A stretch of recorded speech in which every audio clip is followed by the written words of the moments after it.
رشته ریاضیه ولی به هنر علاقه داری؟ دوست داری بازی سازی و انیمیشن یاد بگیری ولی فکر می‌کنی رشته براشون نیست؟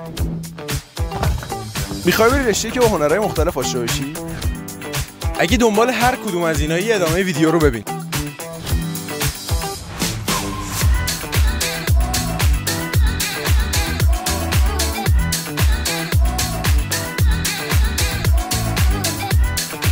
توی این ویدیو قراره یه رشته بین رشته‌های کنکور ریاضی که خیلی خاص و منحصر به فرده رو بهتون معرفی کنیم. رشته چند رسانه‌ای یا همون مولتی مدیا، اونم توی دانشگاه خوارزمی تهران. ما با یه سری از استادا و دانشجوهای این رشته صحبت کردیم و سعی کردیم ببینیم اوضاع این رشته توی دانشگاه خوارزمی تهران چجوریاست. پس اگه می‌خوای که بیشتر درباره این رشته بدونی، ادامه ویدیو رو از دست نده.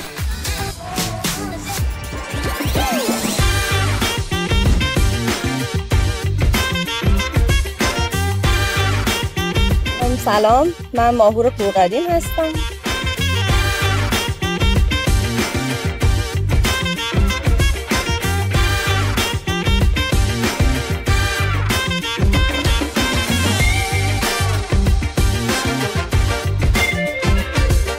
من شبنم لغرشبی.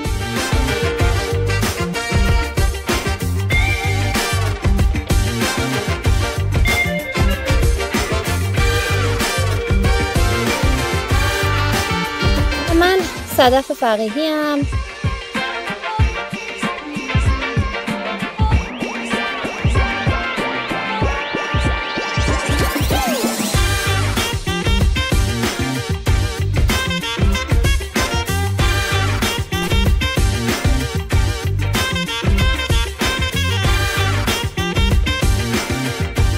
اول از همه که ما خودمون هم خبر نداشتیم که مولتی مدیا داریم داخل ایران و به ذات اینکه مولتی مدیا باشه، امکان تحصیل در رشته مولتی مدیا وجود داشته باشه، اتفاق خوبیه. نظر کلیم راجع به چند رسانه‌ای، یه مسئله‌ای که داریم در مورد چند رسانه‌ای اینه که توی ایران تازه داره پا میگیره و تازه داره معرفی میشه به عنوان یه رشته، در حالی که خارج از ایران خب یه مدتی هستش که کاملا شناخته شده و پتانسیل هاش کشف شده. اگر رسانه رو بخوایم اینطوری تعریف کنیم که یک ابزاریه برای انتقال پیام، چند رسانه‌ای هم در واقع یک فضاییه برای آموزش، این که ما چند ابزار انتقال پیام، چند در واقع رسانه رو، چند مدیا رو توش یاد میگیریم. حالا اینکه این رشته مسیر طولانی در پیش داره، اساتید متنوع‌تر از مدیوم‌های متنوع‌تر باید بیان و توی این رشته همکاری داشته باشن. خب این بدیهیه که تازه شروع شده و هنوز باید جلو بره و اینها همه بدیهیه، اما حداقل به نظر من این امکانو داره برای بچه‌ها فراهم میکنه که بچه‌هایی که علاقه‌مند هستن به گیم که این امکانو ندارن که الان داخل ایران بخوام به طور مستقیم رشته مرتبط با گیم دیزاین مثلا بخونن، یا بچه‌هایی که علاقه‌مند هستن حتی به کمیک، انیمیشن که باز امکانات برای خوندن کارشناسی توش کمتره. به نظرم رشته‌ایه که اگر بهش درست اپروچ بشه، اگر بچه درست به بچه‌ها فهموندش و علاقه‌مند باشن و واقعاً امکاناتی که این رشته میتونه در اختیار بچه‌ها بذاره در اختیارشون گذاشت، میتونه خیلی کمک بکنه به ما در خیلی بحث‌ها، هم در بحث مدیا، هم چیزای دیگه، صنایع خلاق دیگه. فضای امروز اتفاقاً فضایی که حول مدیا میچرخه. از این بابت اینکه یک رشته‌ای هست که چند تا باب مختلف رو در مورد مدیا داره در موردش صحبت میکنه و آموزش میده، به نظرم خیلی خوبه. اساساً بچه‌هایی که به صنعت سرگرمی علاقه دارن و دوست دارن که تولید محتوای حرفه‌ای داشته باشن، یا من حالا از پرسپکتیو رشته که خودم درس میدم میگم بچه‌ها که دوست دارن قصه بگن، خب یه مسیر این هست که سینما، ادبیات نمایشی بخونن، یه مسیر این هستش که سراغ مولتی مدیا بیان. در واقع یک دریای گسترده‌ایه که چند تا رشته مختلف رو درش شامل میشه.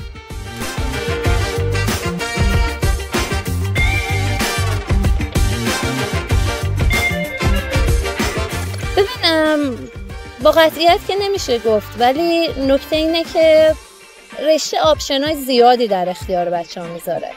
ببینین وقتی که ما داریم در مورد سینما میخونیم، در مورد داستان میخونیم، در مورد UI UX میخونیم، برنامه نویسی یاد میگیریم، VR یاد میگیریم و امثال اینها، خب گزینه هایی که بچه‌ها دارن خیلی متنوع میشه. اما نکته اینه که دقیقاً چون خیلی چیزای متنوعی دارین یاد میگیرین گیج نشین که خب من بالاخره سراغ کدوم یکی از اینا برم.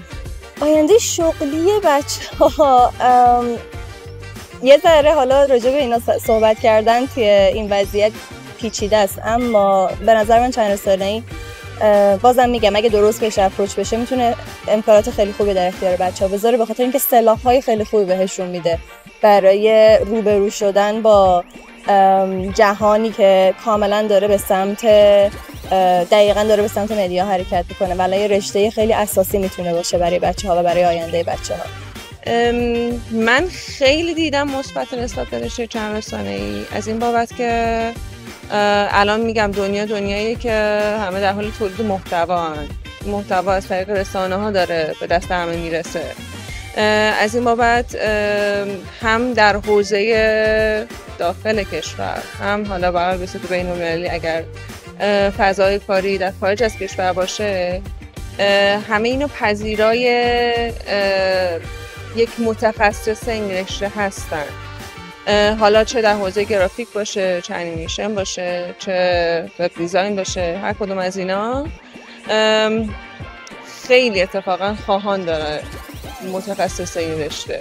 خیلی بهتر است که بچه‌ها توی ترمای پایین تصمیمشون رو بگیرن برای اینکه کدوم حوزه مدیا رو میخوان دنبال بکنن و متمرکز روی همون باقی بمونن. امیدوارم که رشته هم تمرکزش روی این بذاره که بچه‌ها بتونن توی ترمای اول هدف گذاری بلند بکنن و اینجوری نشه که تا مثلا ترم 8 بخوام براشون سوال بشه که خب بالاخره مولتی مدیا، حالا کدوم مدیا رو ما بریم دنبالش. یه مسئله‌ای که ما الان داریم توی این رشته خب اینه که میگم تازه راه افتاده اینجا، تازه داره پا میگیره و شاید استادای خوب براش کم باشه فعلا، اما به مرور اگر رشته‌های دیگه پتانسیل‌های این رشته رو ببینن، اساتید ارشد پتانسیل‌های این رشته رو ببینن، به نظرم میتونن کمک بکنن که بهتر ارائه بشه توی مقطع کارشناسی.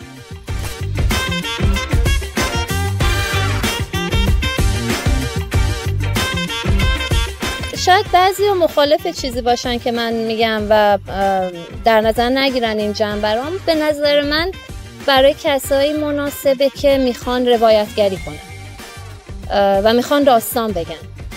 از مسائل فنی تولید رسانه که بگذریم، یعنی بعضی از بچه‌ها شاید واقعا دنبال کارهای فنی باشن و دنبال کسب درآمد باشن، اما من دارم با کسایی صحبت میکنم که دوست دارن کریئتور باشن، دوست دارن مؤلف باشن، خالق باشن. علاوه بر این که مثلا شاید احساس بکنن که در رشته سینما یا فیلمنامه‌نویسی یا ادبیات نمایشی ممکنه دستشون بستشون یا منحصر به یه مدیا بخوام بشن، برای بچه‌هایی که اولویتشون خلق کردنه من پیشنهاد میدم. به خیلی هم میشه پیشنهاد داد مولتی مدیا رو، به خاطر اینکه خیلی بازه گسترده‌ای از بچه‌ها رو میپذیره.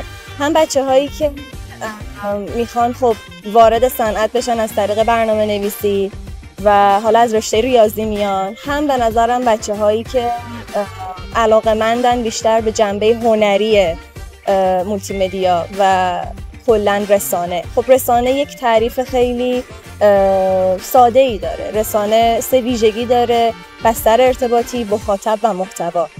و خیلی از چیزها هستن که شامل این 3 ویژگی میشن و رسانه‌های مختلف رو میسازن، از سینما تا رمان تا انیمیشن تا کمیک تا گیم تا خیلی چیزای دیگه. و خب ما بچه‌هایی داریم که خیلی علاقه‌مندن به این حوزه‌ای که من نام بردم و به نظرم خوبه که بدونن این رشته میتونه برای ادامه مسیرشون در آینده خیلی بهشون کمک بکنه.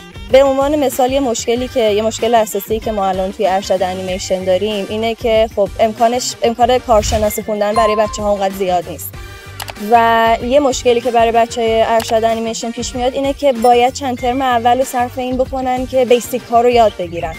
اما اگر قبلش مثلا مولتی مدیا رو انتخاب کرده باشن برای رشته کارشناسیشون، این توی ارشد میتونه خیلی کمکشون کنه که یه جامپی داشته باشن و با یه سری بیسیکا آشنا باشن و از همون اول بتونن روی مسائل حرفه‌ای‌تر رشته ارشد انیمیشن تمرکز کنن. پیشنهاد من به اون کساییه که اول از همه این که علاقه به رشته‌های هنری داشته باشن، تحمل هنر رو داشته باشن، بتونن در واقع دلشون میخواد که تو حوزه هنری فعالیت کنن، چون در واقع رشته چند رسانه‌ای با اینکه ورودیش از رشته‌های ریاضی و دقیقاً یه سری مهندسه که وارد این رشته میشه، ولی اکثریت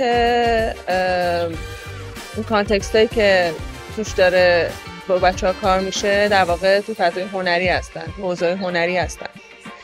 پس به هنر علاقه داشته باشن و جستجوگر باشن، محقق باشن و بسنده نکنن به فضای دانشگاه، به کلاس‌های دانشگاه، به آموزش‌های دانشگاه. البته که خب خیلی خوبه، ولی من معتقدم که زمانی که دانشگاه میتونه برای آموزش بچه‌ها بذاره فقط در همین حدی که یک بابی رو براشون باز کنه، یک دری رو باز کنه، دیگه ورود اون دانشجو به اون دنیا دیگه تماماً به همت خودشه. نتیجتاً که این جستجوگری رو داشته باشه و اینکه باهوش باشه دیگه، باهوش باشه، چون داره از 1001 حوزه بهش دیتا وارد میشه و بتونه همه اینا رو در کنار دیگه بذاره.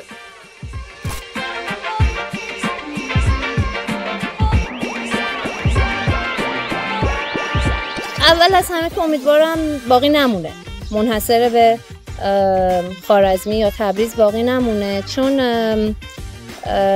نیازش خیلی زیاده، نیاز بهش خیلی زیاده.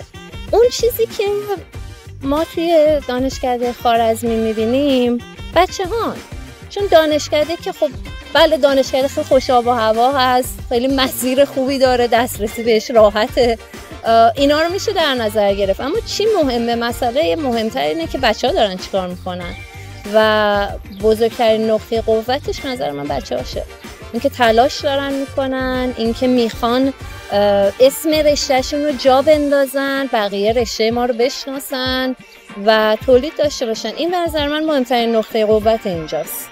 من خب خودمون همه دانشجو بودیم دیگه، من به نظرم حال و هوای رشته رو دانشجویان که تعیین میکنن و چیزی که تا اینجا دیدم، بچه‌هایی که تا اینجا باشون در ارتباط بودم، به نظرم یه سری از با انگیزه ترین و خلاق ترین بچه‌هایی هستن که تا حالا باشون برخورد کردم. نمیدونم، شاید یه دلیلش این باشه که بچه‌هایی هستن که از ریاضی اومدن و به جستجوی هنر اومدن و خب این اشتیاق درشون وجود داره و خیلی در تلاشن که بتونن تا جایی که ممکنه شیره این رشته رو بمکن، که این به نظر من خودش به تنهایی خیلی خوبه و میگم من به نظرم حالا هوای رشته رو بچه‌هاش تعیین میکنن و همین که خود بچه‌ها به دنبال اینن که خودشون به هم دیگه کمک بکنن و به رشد هم دیگه کمک بکنن، میتونه خیلی به این رشته کمک بکنه. خب این رشته خیلی نوعه، مخصوصا که فکر میکنم توی تهران فقط دانشگاه خوارزمی باشه. از این بابت یک حسنی که داره دانشگاه خوارزمی این که تیمی که مدرسین این رشته رو تشکیل میدن خیلی جوانن. این تیم جوان خب خیلی دیتاشون آپدیته، خیلی بروزه و اینکه که حس میکنم لازمه این رشته همینه که دیتای بروز و نو به بچه‌ها بده. خیلی تلاش میکنن که به نحو احسن بتونن که بهترین امکانات رو برای بچه‌ها فراهم کنن. حس میکنم که بچه‌ها اگر تقاضا کنن و درخواست کنن اتفاقا این فضا براشون فراهمه که خواسته هاشون رو مطرح کنن و حالا به هر حال فضا رو چند رسانه‌ای فرندلی ترش کنن.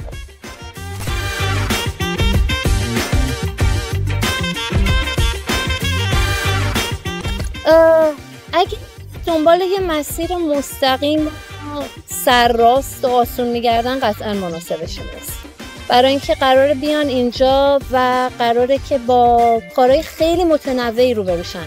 یعنی همون قدری که میخوان به شما نقاشی کردن و یاد بدن به همون اندازه به شما بخوان برنامه نویسی رو یاد بدن، به همون اندازه بخوام بهتون کارهای فنی رو یاد بدن، به همون اندازه بخوام بهتون انیمیت یاد بدن. امکانات خیلی زیادی در اختیار بچه هاست و اگه یه هدف قوی و مطمئن نداشته باشن براشون گیج کننده میشه. سر همین پیشنهادم این است که کسایی بیان سراغش که خیلی دقیق میدونن که در آینده میخوان با این رشته چیکار کنن. ببینید وقتی آدم وارد یه رشته خلاق میشه، خب چند رسانه‌ای مثل ریاضی محض نیستش دیگه، با اونجا نیاز به خلاقیت نداریم، فرمول مشخصه میریم جلو. ولی رشته های خلاق به نظر من یه نیازمندیش اینه که به خودمون رجوع کنیم، به درون خودمون نگاه بکنیم و ببینیم که از چه کاری بیشتر لذت میبریم، به خاطر اینکه از اون چشمه خلاقیت ما داره از همونجا میاد. خب چند رسانه یه رشته‌ایه که خیلی درها رو ممکنه به روی ما باز بکنه و توی سنی که آدم داره کارشناسی میکنه یه ذره براش چی میگن اصلا اوورولمینگه، یه ذره ممکنه بیش از حد باشه چیزی که داره دریافت میکنه، یه ذره انتخاب سخت میشه برای بچه‌ها، خصوصا که تقریبا هر چیزی که اینجا باش داریم برخورد میکنیم جذابه. یعنی انیمیت جذابه، برنامه‌نویسی جذابه، یو آی یو ایکس جذابه، اسکاپت 3D جذابه، وی آر جذابه و وارد یه وضعیتی میشیم که نمیدونیم بالاخره کدوم مسیر رو میخوایم بریم. پیشنهادم اینه که این رشته رو به خوبی بشناسن، بدونن که قراره در آینده حالا چه فضای شغلی چه حوزه‌هایی که قرار توشون کار کنن اینا چی هستش، چون میگم رشته خیلی نوعیه، نتیجتاً با یک شناختی وارد این رشته بشن و به فراخور همون شناخت سعی کنن که یه سری آموزش ها رو ببینن و اینکه رشته رو بشناسن پیش از اینکه واردش بشن دیگه، و اینکه اگر قصد تلاش و کوشش و یادگیری دارن وارد این رشته بشن. و من پیشنهادی که میکنم اینه که ببینید انجام کدوم کار براتون لذت بخشه و انجام کدوم کار براتون یه ذره فرساینده است. اونی که فرساینده تره تجربه من نشون داده که وقتی وارد صنعتش بشین به مرور زدتون میکنه، اما اگر از زحمت کشیدن و سختی کشیدن توی یک حوزه دیگه لذت میبرین به نظرم به اون سمت حرکت کنید و میتونه خیلی بیشتر در آیندهتون بهتون کمک کنه.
خب قبل اینکه من با این رشته آشنا بشم یه سری کارهای ادیت عکس و ویدیو انجام میدادم و خب خیلی علاقه داشتم. ما هممون دنبال یه رشته‌ای بودیم که ما چون از ریاضی داریم میاد و دنبال یه رشته‌ای بودیم که هنر داشته باشه و هممون خب احتمالاً به معماری رسیده بودیم. حقیقتا سال کنکورم فهمیدم من درس نمی‌خوندم، مثلا یعنی 2 سال دهم و 11ام هیچ درسی نخونده بودم، به درس علاقه نداشتم، رشته‌ام ریاضی بود، به ریاضی علاقه نداشتم و تنها روزنه‌ای که پیدا کردم همین رشته چند رسانه‌ای بودش که به هنر ربط داشت. خب چون دنبال هنر بودم و خب بین رشته‌های ریاضی رشته‌ای که میدونستم میتونم توش هنر دنبال کنم و اهدافی که دارم بهشون برسم این رشته بود. کنکور اولم که سال 98 بود عمران دادم، ترم 1 رو خوندم، وسط ترم 2 انصراف دادم چون میدونستم که این کار من نیست، قرار نیست من چه کاری انجام بدم.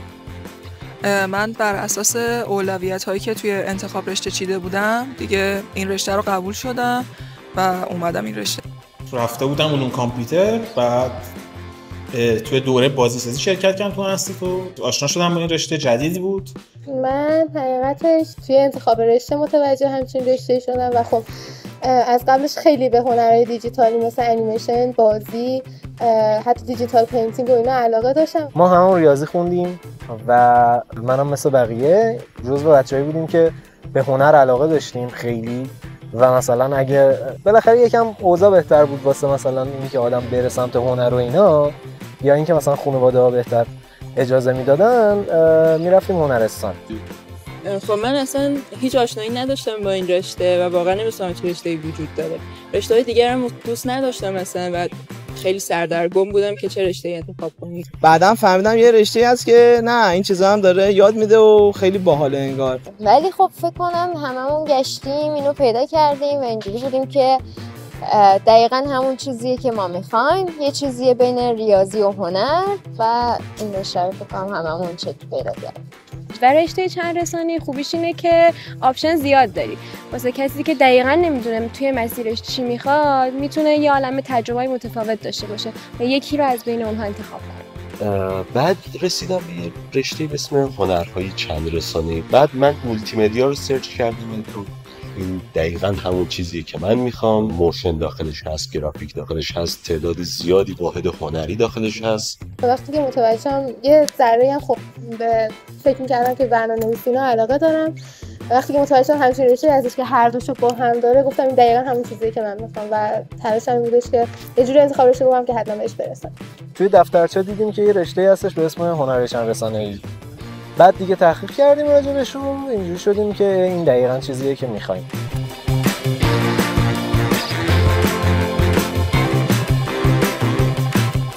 خب اساتید به شدت متغیرن، یعنی ما هم استاد خوب داریم هم استاد بد، یعنی فقط برای رشته ما هم نیست، اینجوریه که همه رشته ها همچین چیزی رو دارن. اساتید خوبی این رشته و کلا اساتیدش اینه که اساتید خیلی تفاوت سنی با ما ندارن، یعنی اساتید جوونی هستن و خب از چیزای روز خبر دارن، از ترندها، از آموزش‌های مختلف، چجوری به ماها بتونن آموزش بدن و آپ تو دیتن. برای همین فکر کنم اساتید خیلی خوبی هم داریم، خیلی هم کمک میکنن و اصلا حمایت میکنن، این ور اون ور معرفی میکنن، کلا خیلی خوبن اساتید به نظرم یه مقدار استادا خیلی تخصصی توی همون رشته هن و خیلی مثلا راجع به اون رشته که تو داری میخونی اطلاعات ندارن، ولی خب افرادی که اشراف دارن به رشتهمون خیلی کارشون رو بهتر انجام میدن تا افرادی که تخصص اون نرم افزار یا اون فیلدو دارن.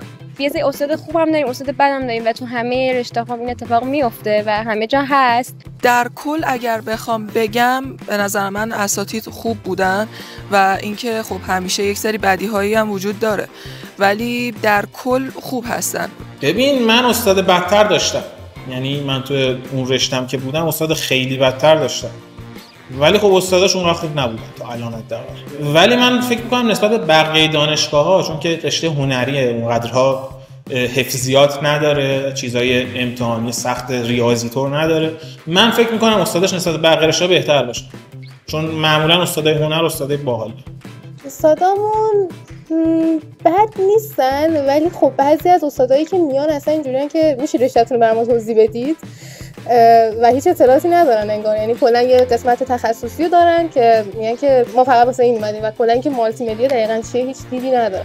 اساتید خیلی مختلفن نظرایی که بخوام بهشون بدم. واسه اینکه رشته ما جدیده زیاد اساتید اونقدری نیستن که بشه انتخاب کرد از بینشون. یه چیزی که داره اینه که بعضی اساتیدمون خیلی خوب بودن، جوونن، بروزن، ولی بعضیشون واقعا فقط صرفا جهت رفع تکلیف انتخاب شدن، چون که واقعا نیست استادی که بخواد تخصصی رشته ما رو درس بده. ولی مشکل اساسی که بیشتر استادای ما داره، خب من دارم مشکلم اول میگم، اینه که اکثرا بروز نیستن. یعنی رشته ما جوریه که تو باید خیلی بروز باشی، باید با قشنگ تکنیک‌های مدرن و این داستانا آشنا باشی، ولی عموما اینجوریه که تکنیک‌های قدیمی رو میان به تو میگن و خب هم زمان برن هم الان دیگه به در نخور شد. راجع به اساتید من کلا بچه‌های ما این اعتقاد دارن که پلکانی هی دارن بد و بدتر میشن و خب استادای خیلی خوبی هم بودن، مثلا همون استاد کامران احتمالاً شنیدید راجع بهش، 4 ترم استاد ما بود و فوق‌العاده بود.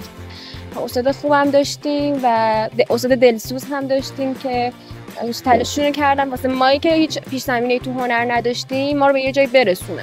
ولی خب استاد خوبم داریم، استاد خوبی که به شدت تاثیرگذار بودن به شخص رو دید من نسبت به دیزاین و کاری که انجام میدم خیلی تاثیرگذار بودن.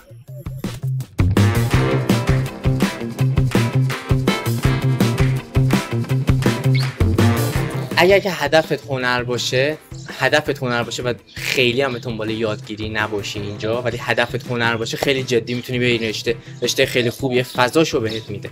چند رسانه‌ای در واقع به نظرم برای من به خصوص بخوام بگم برای من یه جورایی راه نجات بود و با راهی بود که به سمت چیزایی که دوست دارم برم و یه راه جدیدی بود که به نظرم پیشنهاد میکنم که اگه دوست دارید از این هنرهای دیجیتال و دوست دارید که وارد این حوزه بشید و واقعا از بچهای هنر نیستین، یکی از بهترین راههایی که میتونین بیان چند رسانه. رشته‌ای که رو کاغذ جذابه ولی تو عمل جذاب نیست.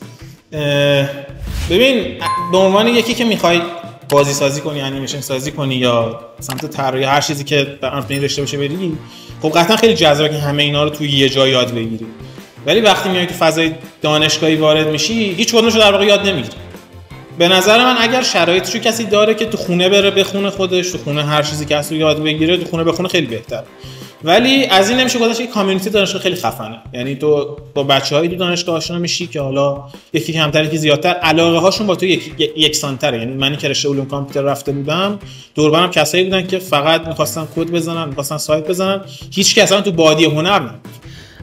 این رشته کلا یه تلفیقی از هنر و کامپیوتر هستش و اینکه خلاقیت بسیار زیادی میطلبه، ولی در کل یه رشته خیلی به اصطلاح رنگارنگ و قشنگی هستش که همیشه احساسات آدم رو درگیر میکنه و آدم رو به چالش میکشونه. از این نظر من رشته رو خیلی دوست دارم. رشته ما خیلی متفاوته، یعنی یه بازه گسترده از علاقه ها رو در بر میگیره و تو حالا چه به بازی سازی علاقه داشته باشی، چه انیمیشن سازی، چه میدونم ادیت فیلم و این داستانا، میتونی بیای اینجا. از این چیزایی که گفتم دقیقا میتونی بفهمی که رشته ما خیلی رشته پویاییه و ممکنه حتی گیجت بکنه جایی، ولی خب اونقدر چیز بهت ارائه میده که تو این مسیر علاقت رو پیدا میکنی.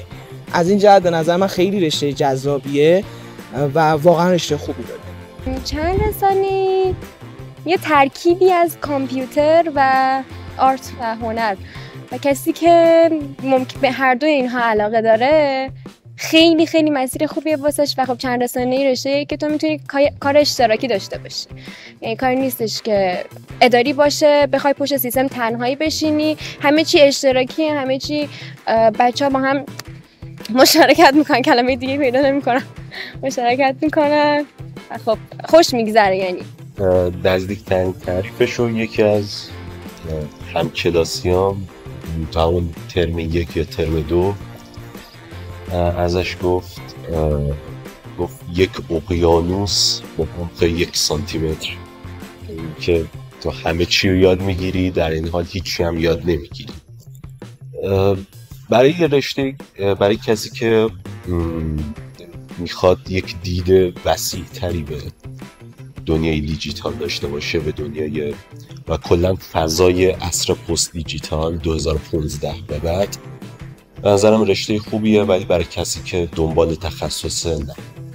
به نظر من مالتی مدیا یه چیزیه که واسه کسی که میخواد چند جانبه کار بکنه و علاقش خصوصا توی یه چیز نیست و میخواد چیزهای مختلف و جدید و امتحان بکنه، خیلی خوبیه.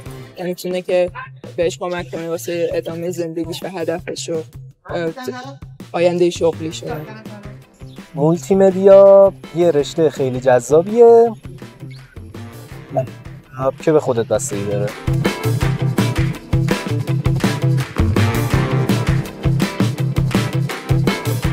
به نظرم کانکشن ها آره، ولی به صورت مهارتی نه. خب دانشگاه که میای انتظار داری یه چیزای آکادمیک تور یاد بگیری. خب اونها واقعا بعدها توی کارم تاثیر گذاشته و حتی میتونم الان کارها و آثار هنری رو یه جورایی به خاطر اون تحصیلات آکادمیکی که داشتیم بررسی بکنم و بعدها الهام بگیرم و تو کارم بیارم. آره، من همونجور که اشاره کردم هم اساتید خیلی کمک میکنن و استودیوهای مختلف جای مختلف بچه‌ها رو پیشنهاد میکنن، خودشون میگن، خودشون راهنمایی میکنن و واقعا همین انجمن کوچیکی هم که تونستیم تشکیل بدیم با توجه به چیزایی که یاد گرفتیم، فتوشاپ، ایلاستریتور، دست و پا شکسته کاملا درآمد خودشو داره، پوستر قبول میکنه از انجمنهای دیگه و با همون 2-3 ترم اول حتی به نظر من کاملا اگه خودتونم یکم مستعد باشین میتونین درآمد داشته باشین خیلی راحت. فضای دانشگاه یه سری چیزایی بهت یاد میره، تو فورس میکنه تو رو انجام بدی سری کارا. یعنی تو اگه تنها تو خونه بشینی بخوای انجام بدی سری کارا شاید انجام ندی و میگم اون کامیونیتیشه که خفنه، کامیونیتی که دانشگاه پیدا میکنی که خفنه، وگرنه از استادا میشه گفت تقریبا چیزی یاد نگرفتیم تا الان حداقل شاید ترمای بعد این قضیه عوض شه. ولی کلا چیزی که از این رشته فهمیدم، حالا ترم بالایی صحبت کردم و اینا، اونقدر همه درس‌ها رو جزئی و کوچیک بهت یاد میدن که تو تقریبا هیچ یاد نمیگیری تا آخرش، صرفا یه استارتی بهت میدن که تو ادامه‌شو بدی. اگه اون استارتر رو بگیری خودت ادامه‌شو بدی رشته خوبیه، ولی اگه همچنان بخوای تنبلی کنی هیچ چی قرار نیست یاد بگیری تو این 4 سال دیگه این رشته. همشون نه، به نظرم شاید فقط 10% مفید باشن، چون بالاخره برای کار یا همون کسب درآمد باید یک دونه از این همه موضوعی که میخونی، از این همه واحدی که میخونی و انتخاب کنی و همون ادامه بدی. من خودم به شخصه از ترم دوم وارد بازار کار شدم. یعنی اگر شما یک کمی خودتون مستعد باشین و یک کمی بیشتر تلاش بکنین از همون اولا میتونین وارد بازار کار بشین. از این نظر خیلی اوکیه، ولی خب میدونین نباید به دانشگاه فقط بسنده کرد، چون که واقعا دانشگاه فقط یه دیدی به شما میده از بین چیزهای مختلف که من علاقه‌مو پیدا کنم، برم دنبالش و توی اون زمینه پیشرفت کنم و بتونم وارد بازار کار بشم.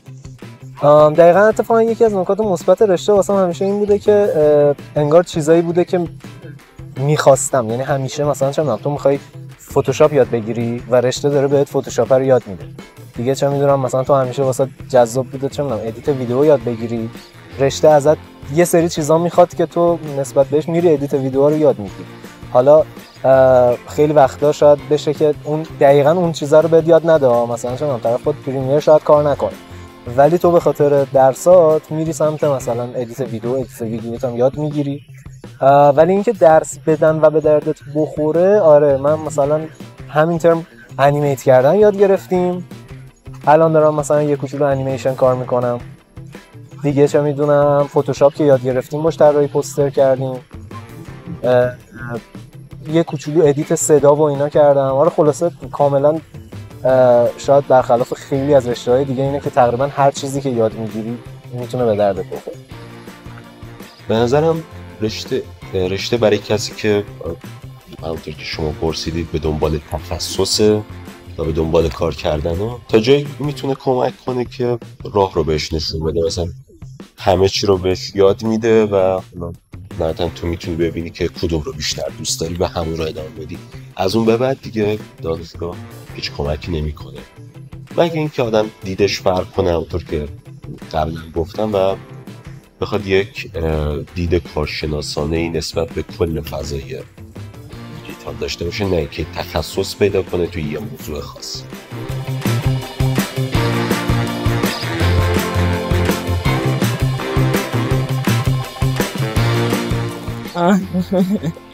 دانشگاه خوارزمی دلم حسابی پره ازش.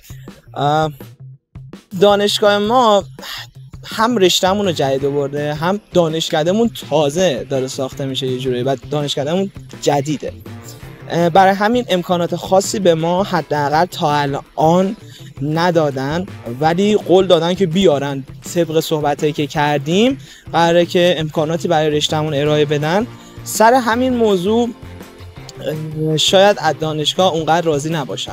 اینو باید در نظر بگیریم که دومین دانشگاهیه که اینو آورده توی کشور و واقعا دانشگاه خیلی تجربه ندارن برای اینکه این رشته اصلا چجوری باید برگزار بشه، کلاساش باید چجوری باشه، چه استادای نیازه. اینش یه ذره واقعا مشکل داره.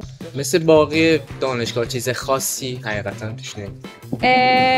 خب هم خوبی داره هم بدی. اینکه تهرانه و خب ما دسترسی داریم به هر چیزی دور اطرافمون، استودیوها، چه میدونم فضای کارهای اشتراکی، ولی خب نسبت به شعبه که توی یعنی دانشگاهی که تو کرج هست اینجا فضاش کوچیک‌تره، رشته‌اش کمتره و ارتباطات قطعاً کمتره. ولی خب مونده چقدر اون رشته برای آدم ارزشمند باشه که اینجا رو انتخاب کنه یا نکنه. آره خب اگه رشته رو دوست داشته باشی میارزه. آره به نظرم من چون رشته خیلی دوست دارم میارزه. دانشگاه خوارزمی واقعا حیفه، حقیقتش خیلی رشته خیلی خوبیه ولی اصلا امکاناتی که میده خوب نیست. خیلی جاها ما خیلی چیزا نیاز داریم، مثلا دانشگاه نمیتونه برام فراهم کنه، نه شرایطش میتونه فراهم کنه، خود تجهیزات میتونه فراهم کنه، نه خود استادا رو میتونه فراهم کنه و این خیلی اذیت کننده است. این واقعا داره رشته رو حیف میکنه به نظرم. ببین من نمیتونم جدا از رشته خیلی بگم چون خودم عضو رشته‌ام. دانشگاه خوارزمی هم مثلا اینجوری میبینم که خب اوکی من تو دانشگاهی دارم درس میخونم که این رشته رو داره. از این لحاظ بخوام بگم اینجوریه که یکم هنوز مثلا دانشگاهی نیستش که به هنر و اینا باشه، هنری باشه و مثلا یکم انتظارم از اولش بیشتر بود که مثلا دارم میرم یه رشته هنری، شاید دلم میخواست مثلا دوران دانشجویی بهتر بگذره از این که داره میگذره.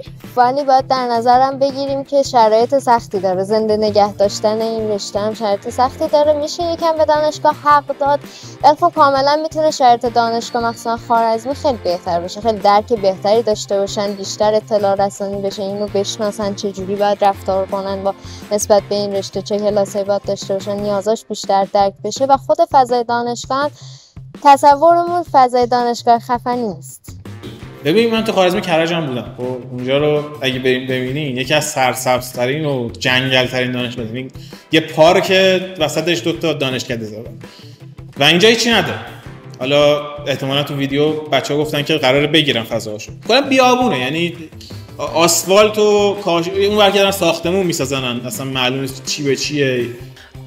به نظر من حالا از نظر محیط بگیم، یه محیط حالا خیلی جمع و جور و خوبی داره. حالا از نظر دسترسی هم خب مرکز شهره و به نظرم خیلی جای خوبیه و حالا زیاد نمیشه راجبش نظر داد چون دانشگاه خیلی خلوته به نظر من و من به شخصه خیلی ندیدم که مثلا بچه‌ها رفت و آمد داشته باشن و کلا میگم از رشته‌های دیگه من زیاد دانشجو ندیدم، ولی من فضاش رو خیلی دوست دارم، یه فضای آرامش بخشی داره. یه کمی از نظر برنامه ریزی مشکل هست همیشه، مخصوصا دانشکده ما، ولی خب در کل اگه بخوایم بگیم اوکیه، اونقدری یعنی نسبت به دانشگاه دیگه که مثلا میشنویم اونقدری اذیت کننده نیست.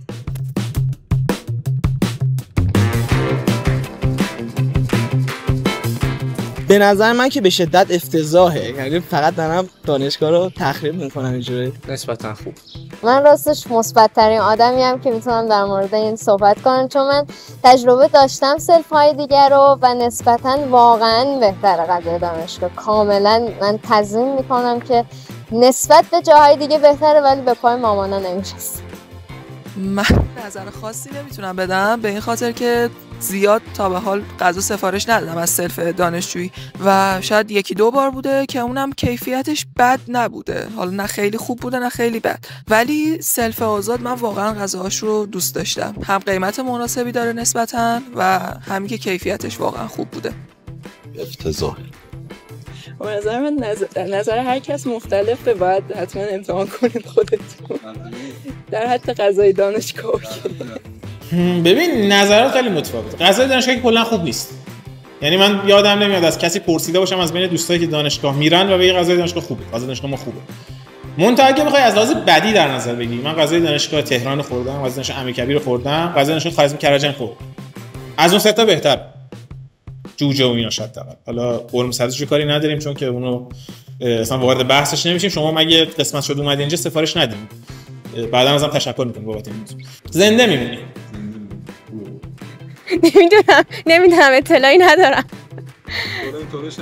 چرا قطعا امتحان نیست که به خصوص ما که خوابگاه هم زندگی میکنیم بیشتر بعدامون غذای دانشگاهه. ولی خب کیفیت خوبی ندارن قطعا که نسبی بخوایم بگیم. غذای دانشگاه بچه‌ها میگن خیلی بد نیست، ولی من راستش حتی یه ترم نگرفتمش، انقدر جذاب نبود واسم. ولی میگم بعضیا میگن خیلی بده، بعضیا میگن بد نیست. من اونقدر باهاش مشکلی نداشتم. آره نه اونقدرم بد نیست که حالا میگم. متوسطه. میشه گفت متوسط، حتی شاید متوسط رو به خوب نسبت به اینکه دانشگاه دیگه بالاخره. ولی آره یه داستانی که داره اینه که همه غذای خونه خوردن بعد میان دانشگاه 8 تومن میارزه. آره بابا اونش قشنگ مفته دیگه. ولی خب حالا دیگه نمیدونم.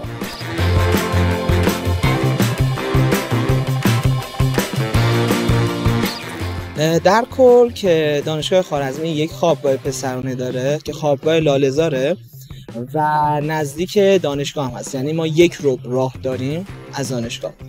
برای دخترها خوابگاه بیشتر، یعنی ما 3 تا خوابگاه دخترانه داریم و خب پراکنده هستن تو سطح شهر. از اونجایی که حالا دانشگاه خوارزمی مرکز شهره نسبتا مسیر خوبی میتونن بیان، یعنی راه رفت آمدشون اوکی. فضای خوابگاه کلون برای هر کسی که میخواد تجربهش بکنه اون اول کار خیلی اذیت کننده است و تا بیاد با اون جو عادت کنه و این چیزا ممکنه هم طول بکشه و هم کلی سختی بکشه. چون من خودم اون بازه زمانی رو گذروندم، جدا میتونم بگم که حتی تا مرز افسردگی و این داستانا برید.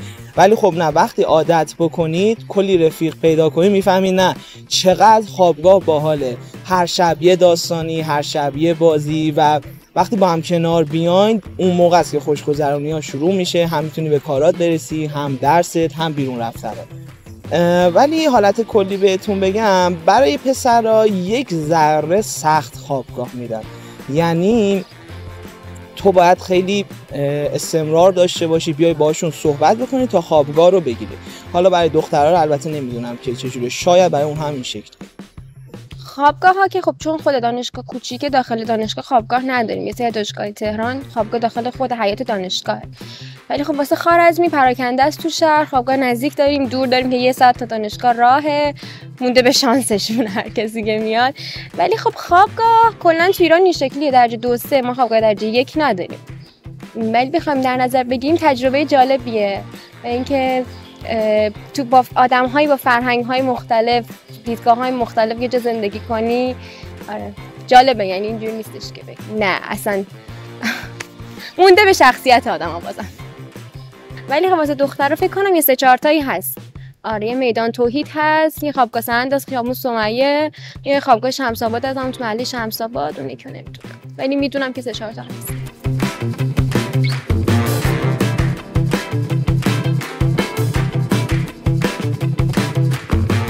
100%. 100%. آره میومدم. آره 100%. فکر کنم آره 100%. 100% بیشک 100% میومدم مولتی مدیا. چرا؟ چون با کلی آدم خفن آشنا شدم، کلی کانکشن تونستم راه بندازم، کلی رفیق پیدا کردم که علایقشون مثل خودمه، کارهای مثل خودم رو انجام میدن و خب همینش جذابه. یعنی قشنگ ما هممون اونجوریم که هیچی دیگه ای نمیتونستیم کنیم اگه این نبود. کجا ببینید اگه اون علاقه به هنر رو دارین تو هر رشته دیگه ای برین، کنکور ریاضی رو من دارم در نظر میگیرم، چون که اگه پی علاقتون از همون اول رفتین کنکور هنر میتونین بدین، دارین هنرستان میخونین که بحثتون جداست، برین همون هنر رو ادامه بدین، گرافیک بخونین اینا. ولی اگر اومدین ریاضی به جز این رشته هر رشته دیگه ای هم که پا بذارین توش، اون رشته براتون قرار عذاب آور باشه اگه علاقتون به هنره، چون که مهندسی و اینا فضای هنری اصلا نداره، خیلی براتون خسته کننده خواهد بود اون فضاش.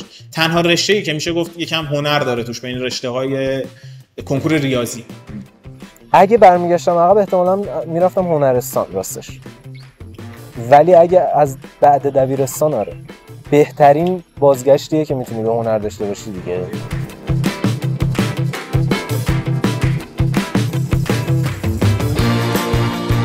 اولا که همینجوری یک دفعه این رشته رو انتخاب نکنید. آره توصیه‌ام اینه که برین پیدا کنین طرح درس‌ها رو یا مثلا بپرسین و این ور اون ور با بچه‌ها خیلی ارتباط داشته باشین. کلا کانکشن خیلی چیز جوابیه تو این رشته. به نظرم بیشتر دنبال کانکشن زدن و دنبال کار خودتون باشید. همین. در کل نصیحتی که میتونم بکنم اینه که بیاید. مهمترین توصیه‌ای که دارم اینه که بچه‌ها حتما باید با علاقه وارد رشته بشن، چون که ما خیلی داشتیم از بین بچه‌ها که مثلا به خاطر رتبهشون یا هرچی انتخاب رشته کردن و وارد دانشگاه شدن و بعد از 2-3 ترم کاملا زده شدن به خاطر اینکه اون علاقه رو نداشتن. بیایید اینجا، من حواسم بهتون هست. اومدین اینجا، اول از همه که رسیدین بپرسین که عرفان جمالی کجاست. بیاین اینجا، من خودم بالا پرتون رو میگیرم. خب ببینید، اگه که واقعا به هنرهای دیجیتال علاقه دارن، مالتی مدیا واقعا یه بستر خیلی خوبیه که بتونن همه چیزو امتحان بکنن. نیایید نشوخی میکنم. مونده چقدر علاقه داشته باشید. یعنی مثلا من از خیلی پرسجو کرده بودم پارسال، منم دقیقاً همین دغدغه رو داشتم. اینو میتونید در نظر بگیرید که ارتباطات تو این دانشگاه خیلی پایینه، رشته ما اصلا شناخته شده نیست. ما به هر کسی که رشتهمون میگیم مجبوریم که 5 سال بعدش توضیح بدیم که آقا ما چیه، ما چیکار داریم میکنیم. ولی خب اینجوری نیست که بخوام گولتون بزنم بگم اینجا همه چی گل و بلبل و این داستانا. سختی‌های خودمون رو داریم، کلی مشکلات هست، کلی چالش هست، چون که رشته ای نیست که بخوایم بگیم که آره واحدا رو میگذرونم لیسانس میگیرم تموم میشه. باید حتما باید علاقه داشته باشه. آقا نه جدی بیاید، رشته خوبیه، خوش میگذره، حال میده، دور هم میخندیم. اون بیرون هم هر از گاهی ما داریم مافیا بازی میکنیم، خواستین ورودی جدید بودیم بیاین. اینکه توقع زیادی از دانشگاه نداشته باشید. واحداش هم اونجوری نیست که مثلا بذاری 3 روز قبل از امتحان بخونی. کتابی در کار نیست، باید در طول هفته واقعا کار کنی راجع به هر موضوعی. پس میان اینجا و علاقه‌شون رو پیدا بکنن و فقط همون نیستو ادامه بدن. ولی مثلا کسی که واسش جذابه و انتخابشه که میخواد بیاد، اینو در نظر داشته باشه که تو میای قراره بخوره تو ذوقت. فکر کنم تو هر دانشگاه دیگه‌ای هم این باشه، ولی موضوعش اینه که انگیزت رو نگه دار و دنبال اهداف خودت باش. باز بستگی به خود اون دانشجوها داره که اونا تصمیم میگیرن این اتفاق برای خودشون بیفته یا نیفته. دانشگاه هیچ کاری برای اونا انجام نمیده.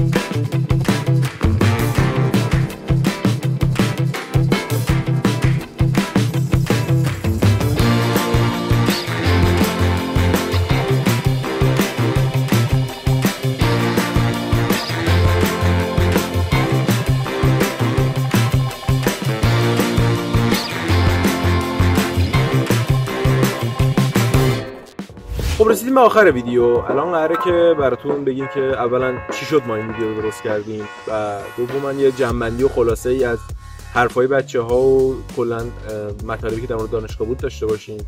اول از همه این که ما برای چی این ویدیو رو درست کردیم. حقیقتش ما موقعی که خودمون می‌خواستیم بیایم این رشته، چه ما چه سالهای قبلمون که بدتر، هیچ توضیحی در مورد این رشته نمیدونستیم. من خودم برای اینکه در مورد این رشته بدونم حتی تا خود دانشگاه هم رفتم برای اینکه یه استادی، یه هیئت علمی، یه دانشجوی چیزی پیدا کنم که بالاخره باهاش صحبت کنم ببینم خوب رشته بده. ولی خب تابستون بود قاعدتا تایم انتخاب رشته و هیچکی نبود، دانشگاه تعطیل بود. برای همین بازم چیزی گیرم نیومد. تو اینترنت هم که سرچ بکنید یه سری مطالب کلی هست در مورد رشته. حتی تو همین یوتیوب ویدیوهای افرادی دیگه مثل حالا آقای محمد بهشتی راد اگه بشناسید هست. اولا یه ذره قدیمی‌تر اون ویدیو، دوما در مورد دانشگاه تبریز نه دانشگاه ما. و خب دانشگاه‌های سری دانشگاه هنر اسلامی تبریز. آره هنر اسلامی تبریز و فرق دارن این دو تا با هم نظر از هم اساتید هم چیزای مختلف. خلاصه که من دیدم منبع درستی نیست و از همون اول که اومدم این رشته تصمیمم گرفتم بیام، گفتم که اگه ما حالا یه ذره اطلاعات کسب کردیم و اینا یه ویدیو درست کنیم برای بچهای جدیدی که میخوام بیان که با دید بازتری بیان این رشته. اینو تو ذهنم داشتم تا اینکه وسطای ترم بودیم و اینا به مهدی پیشنهاد دادم که آره بیا با هم یه ویدیو درست کنیم، تو هم مثلا ادیت تو اینا اوکیه، مثلا ما هم میتونیم جمع کنیم کارو. مهدی اولش قبول نکرد، مثلا ما تجهیزات نداریم، ولی خب با گفتیم با همین تجهیزات کمی که داریم یه ویدیو درست کنیم، به هر حال بهتر از هیچیه بچه‌ها بدونن دارن میان کجا، مثلا با 4 تا استاد و دانشجو مصاحبه کنیم، محیط دانشگاه رو نشون بدیم که نخوره تو ذوقشون وقتی میان یا مثلا هر اتفاق دیگه‌ای یه وقت بیان ببینن اون رشته که می‌خواستن نبوده. این شد که حالا با مهدی صحبت کردم اینا قبول کرد که ما اومدیم این ویدیو رو درست کنیم که با دید بازتری شما. خب آره منم دقیقاً با همه چیزا که ابوالفضل گفت موافقم و اینکه از انگیزمون برای ساخت این ویدیو اگه بخوام بگم، خب یه نکته این که خب ما دانشجوی چند رسانه‌ای دانشگاه خوارزمی تهران هستیم و این دانشگاه از اونجایی که توی تهران قرار داره خب میتونه دغدغه خیلی باشه. سر همین خودمون خب همونطور که ابوالفضل اشاره کرد دیتاهای کمی ازش داخل وب هستش و این یه انگیزه خوبی شد که بیایم و با محوریت تمرکز روی این دانشگاه این رشته رو بررسی کنیم و اینکه خب این رشته خیلی نوپا و جدیده، حالا هم متوجه شدید احتمال زیاد. سر همین دوست داشتیم به عنوان یه اعضای خیلی کوچیکی از بچه‌های چند رسانه‌ای یه سری دیتا و اطلاعات مفیدی توی وب منتشر کنیم و در اختیار همه باشه و بتونن استفاده کنن. و این شد که تصمیم گرفتیم این ویدیو رو با هم دیگه بسازیم. خب یه سری چیزا توی رشته ما متغیره، یعنی کلیات رشته یه چیزه، بیشتر چیزایی که متغیره مربوط به دانشگاه نه رشته. یکی از مهمترین چیزایی که به نظر من متغیره اساتید رشته. ببین رشته ما چون تازه تأسیس شده تو تهران هیئت علمی نداره. حالا اگه هنوز دانشگاه نیومدید نمیدونید هیئت علمی چیه، هیئت علمی استادایی هستن که استخدام دانشگاهن و اونجا موندگارن، ولی خب اساتید ما هیئت علمی نیستن و ممکنه عوض بشن. حالا این عوض شدن اساتید ویژگی مثبت داره، ویژگی منفی هم داره. ویژگی مثبتش چیه؟ ویژگی مثبتش اینه که اگه یه استادی بد باشه دانشجوها میتونن شکایت کنن یا خود دانشگاه پیگیری میکنه اینا و اون استاد کلا میرد دانشگاهی دیگه. این ویژگی خوبشه. اما ویژگی بدش چیه؟ یه سری استادا ممکنه خیلی استادای خوبی باشن و از اونجایی که هیئت علمی نیستن، حالا چه ممکنه با دانشگاه به مشکل بر بخورن، چه مسیر زندگیشون عوض شه، یعنی دیگه ثبات کاری اینجوری ندارن که بگن ما هیئت علمی اینجوری ما بمونیم، اون تعهد لازمو ندارن. مثلا یهو تصمیم به مهاجرت بگیرن یا یه کار دیگه‌ای بخوان کنن، خیلی راحت میتونن برن و ممکنه ما خیلی اساتید خوبی رو از دست بدیم اینجوری، کما اینکه قبلا اینجوری شده. یعنی یه سری اساتید خیلی خوبی بودن ولی به خاطر اینکه هیئت علمی نبودن رفتن از دانشگاه. از پارامترهای دیگه که بخوایم بگیم راجع به رشته ما تو این دانشگاه متغیره، یه سری چیزا راجع به خود فضای دانشگاه، منظورم از فضا لوکیشنشه. دانشگاه خوارزمی تهران حداقل تا الان یک سری قسمتاش در حال ساخته، یه سری قسمتاش در حال توسعه است. خیلی دانشگاه بزرگی نیست، جو نسبتاً آرومی داره. از این نظر که چون بچه‌های چند رسانه‌ای بیشتر درساشون مختص به خودشونه، اینطوری نیست که مثل رشته‌های دیگه یه سری دروس رو مشترکن با بچه‌های یه سری رشته‌های دیگه برن و سر یک کلاس بشن. سر همین ما خیلی ارتباطات خاصی با بچه‌های رشته‌های دیگه نداریم و یه طورایی میشه گفت خلوته. شما نمیتونید خیلی انتظار اینو داشته باشید که با کلی دانشجوهای دیگه ارتباط داشته باشید. همینطوریش بچهای خود چند رسانه‌ای به خاطر پذیرش محدودی که وجود داره تعدادشون کم هست. حالا ارتباط با بقیه دانشجوها که جای خود داره. در کل نباید خیلی انتظار داشته باشید که مثل یه سری دانشگاهی دیگه که مثلا همین خوارزمی کرج چندین هزار دانشجو داره و یه جو واقعا نسبتا حالا شلوغ مثلا بگیم، اینجا واقعا اونطوری نیست و واقعا خلوته. نکته دیگه که هست راجع به رتبه‌های قبولیه. ببینید اصلی ترین دانشگاه دولتی که اینجا شامل شده همون که حالا متوجه شد، یک دانشگاه هنر اسلامی تبریز، یک دانشگاه طبق آمار، طبق چیزایی که تا الان بوده برای قبولی توی چند رسانه‌ای دانشگاه خوارزمی تهران، ما بین بچه‌هامون حالا مثلا حتی بچه‌های سال بالایی داشتیم از رتبه‌های مثلا 400 ریاضی منطقه 1 مثلا تا حالا حوالی رتبه 4000 که عمدتاً هم بچه‌های این رشته با علاقه میان، یعنی انتخابشون هدفشون این میشه که بیان سمت این رشته. ولی خب مثل همین رشته‌های دیگه و برای چند رسانه‌ای بیشتر صرف میکنه که رتبه‌ای که هر سال برای قبولی توی این رشته شما نیاز دارید متغیره و ممکنه بالا پایین بشه، چون یکی اینکه این رشته ناشناخته است نسبتاً و هر سال نسبت به سال قبلش داره یه شناخت نسبی بهتری پیدا میکنه توی افکار عمومی. سر همین رتبه قبولیش، یعنی سقف رتبه قبولی قطعاً دستخوش تغییر خواهد شد و مثلا اگه جدیدترین ورودی هایی که این رشته داشته سقف رتبه پذیرشش حوالی 4000 منطقه 1 بوده، این رتبه امسال مطمئناً تغییر خواهد کرد و این نخواهد بود. خب میرسیم به سری توضیحاتی که تو ویدیو بهشون اشاره نشد و من به مهدی گفتم که جدا خودمون توضیح در موردشون بدیم. مثل اینکه اکثر بچه‌ها برای چی میان این رشته؟ خیلی‌ها به خاطر انیمیشن سازی و بازی سازی و این چیزا میان. دلیلش اینه که یا دروسی داره که مستقیم مرتبط به این مباحث انیمیشن سازی و بازی سازی، یا باید اونا رو بخونیم که بریم به اون سمت. مثلا طراحی یه چیز مقدماتیه که شما تو هر زمینه هنری بخواید پیش برید، حتی شاید زمینه صنعتی، باید طراحی بلد باشید. برای معماری، برای طراحی صنعتی، برای طراحی انیمیشن رو همه چی کاربرد داره واقعا طراحی. خیلی از بچه‌هایی که میان برای این دو تا چیز میان. حالا بماند که درسای تخصصی جدا هم داریم، مثلا تو ترمای بالاتر انیمیشن سازی هستن داریم، متحرک سازی اسم درسش. یکی از چیزهای دیگه‌ای که بچه‌ها خیلی به خاطرش میان این رشته اینه که رشته درس کامپیوتر داره، یعنی درس کامپیوتر که نه مباحثی داره که تو رشته کامپیوتر هم تدریس میشه. به هر حال چیزایی که زیاده، یکی برای بحث همون نقاشی و طراحی میان، یکی برای بازی سازی، یکی برای انیمیشن سازی و یکی هم برای مباحث برنامه‌نویسی و طراحی سایت و این جور چیزا، برای ادیت و نرم افزارهایی که با ادیت سر و کار داره مثل افتر افکت، پریمیر یا حتی ادیت عکس، فتوشاپ، اینا در واقع تولید محتوا. توی این مصاحبه خب طبق چیزی که عمده دانشجو گفتن، خیلیاشون انگیزشون هنر بوده برای اینکه بیان به این رشته. توی چند رسانه‌ای مثل الباقی رشته‌های هنر، یعنی کسی که مثلا برای کنکور هنر میخونه و میره دانشگاه هنر، جو به اون صورت جو هنری نیست، یعنی نمیشه حال و هوای دانشگاه هنر رو بهش داد. ولی خب اینو باید در نظر بگیریم که برای یه کسی که رشته‌اش ریاضی بوده و اومده به این رشته، یه طورای راه نجاتی بوده، تنها راهی که میتونستن خودشون رو به این مسیری که دوست داشتن برسونن و اگر با انگیزه خیلی قوی میخواید بیاید به این رشته برای اینکه هنر رو دوست دارید، یه مقدار ممکن اذیت بشید و جا بخورید. فضای رشته یه طوریه که شما بیشتر مباحث مربوط به چند رسانه‌ای رو یاد میگیرید، مباحث مربوط به رسانه‌های مختلف که حالا تیپ‌های مختلفی دارن.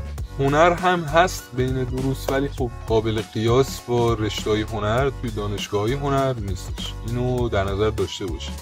البته اینکه میگیم جو دانشگاه هنری نیست یه ذره گنگه. منظورمون از این چیه اگه بخوام خلاصه بهتون بگم؟ مثلا شما اگه کنکور هنر داده باشید، توی دروسشون میبینید که مکاتب هنری، موضوعات مختلف هنری، آثار معروف، اینجور چیزا هست. ولی توی رشته ما حتی خیلی از بچه‌ای که به هنر علاقه دارن هم اینا رو نمیدونن، صرفا میان که آشنا بشن. نمیگم همه اینجوریان، ولی خب خیلی‌ها اینجوریان. جو هنری داشتن منظورمون همین جور چیزاست. شاید مثلا یکی طراحی بلد باشه، هنرمند باشه. منظورمون هنرمند نبودن بچه‌ها اینجور چیزا نیست، تو اون جو و محیط هنری بودنه که احتمالاً اگه به هنر علاقه داشته باشید میدونید منظورم چیه.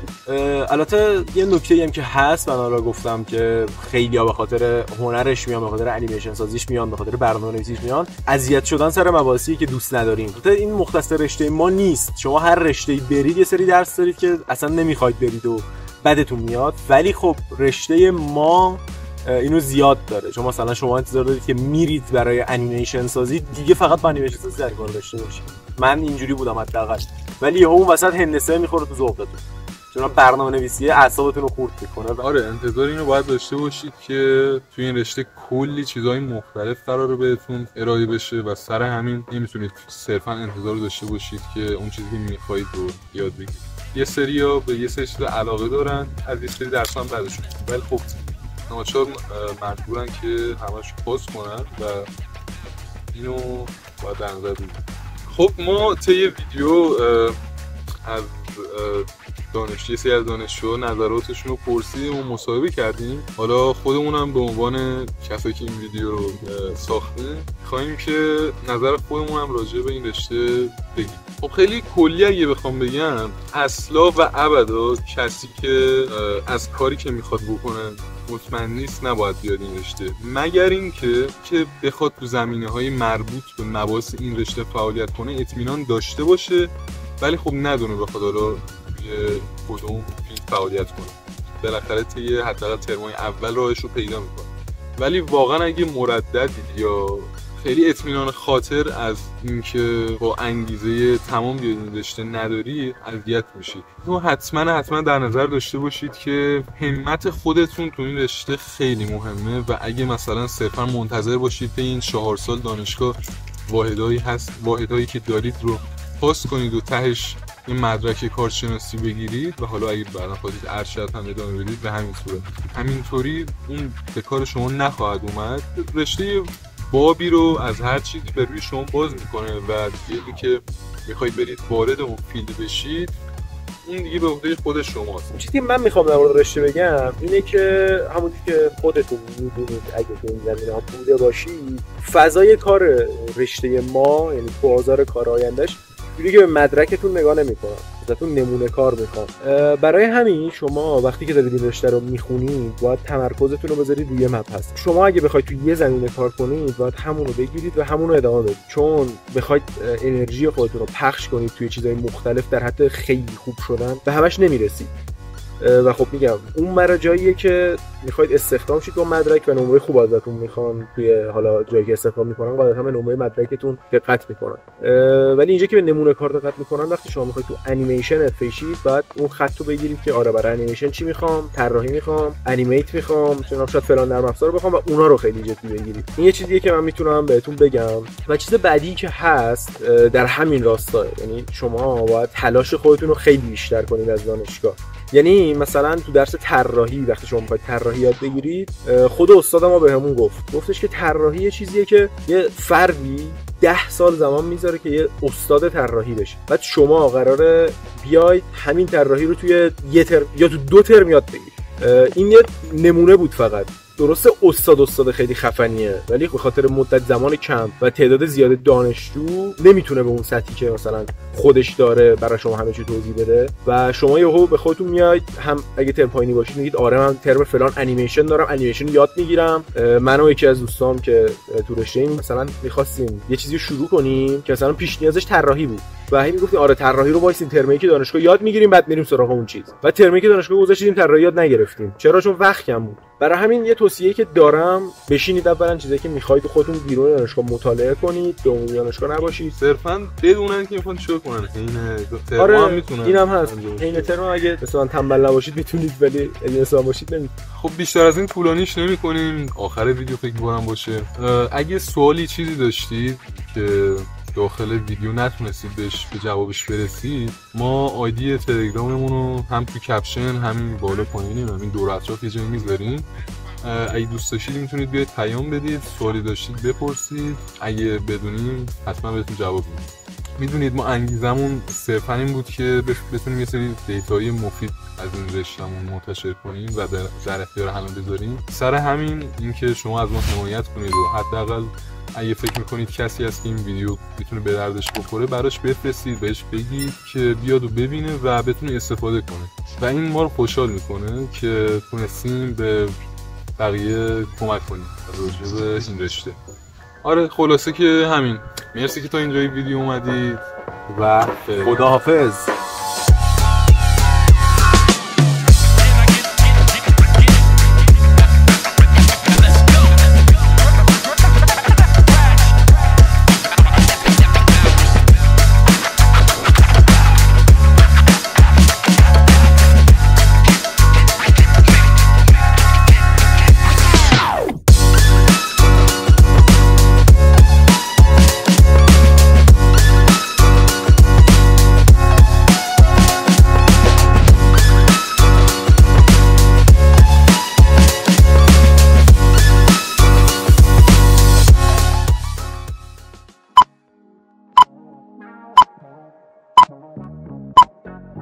چیه تو هم دوست داری یه چیزی بگی؟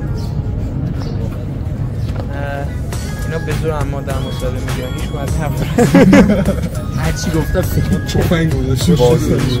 خوبی؟ خب نه نظر در مورد چند رسانه چیه؟ مطمئن؟ ببینید رشته هنریه، یعنی هنری نیست. آقا از الان به بعد دیگه اینجا همه جدی متوجه شدی؟ شوخی کافیست. آقا 3 2 1 چی شد که اومدین چند رسانه؟ آقا من خندم یه بار دیگه میگم مهدی پیر میشه تا این مسابقه. عینکش چرا شکسته؟ این داداش آره بابا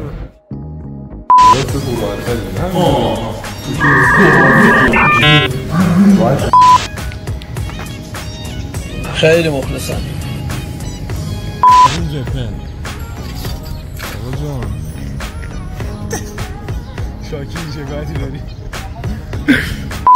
سوپرمن خلاصی حالا خداحافظ. این آخرش میدونم پات میزنید ولی خب اما تو بیا با این بگیر. نه بابا لرزشیه. معرفی میشه با من. این توی ارشد میتونه خیلی کمکشون کنه. یه جامعی داشته باشن و به بیسیک آشنا باشن.